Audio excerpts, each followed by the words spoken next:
my publisher came to me and he said, Stan, I want you to come up with another superhero. So I said, okay, went home and I saw a fly crawling on the wall.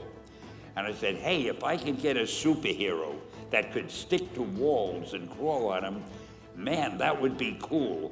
So I thought that was good. Now I needed a name. So I said, well, let's see, Fly Man, Mosquito Man.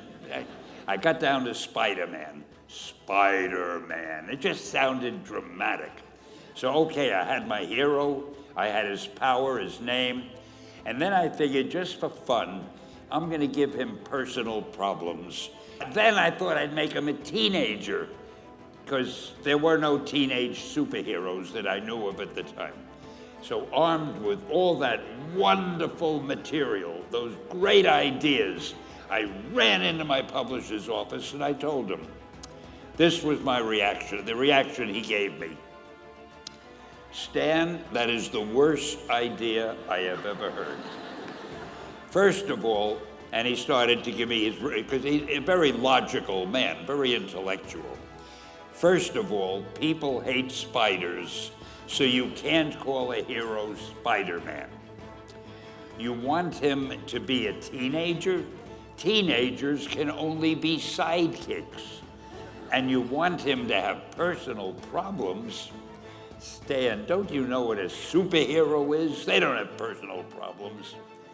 Well, I left the office disappointed, but obviously a much wiser man. And I couldn't get Spider-Man out of my system. So we were about to kill a magazine. I think it was called Amazing Fantasy.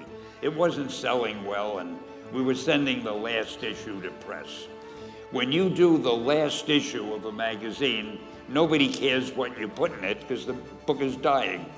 Just to get it out of my system, I put Spider-Man in Amazing Fantasy, featured him on the cover, forgot about it. A month later, all the sales figures came in. My publisher came racing into my office. Stan, you remember that character we both loved so much, Spider-Man? He said, let's do him as a series. Now, why am I telling you this? If you have an idea that you genuinely think is good, don't let some idiot talk you out of it. If there is something that you feel is good, something you want to do, something that means something to you, try to do it.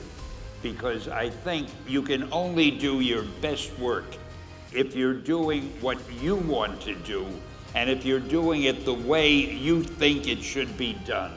And if you can take pride in it after you've done it, no matter what it is, you can look at it and say, I did that, and I think it's pretty damn good. That's a great feeling. So don't let idiots talk you out of something that you think is good. Just do your thing, do it as well as you, that's the important thing. Don't shirk. Whatever you do, give it your best shot. You'll be glad you did.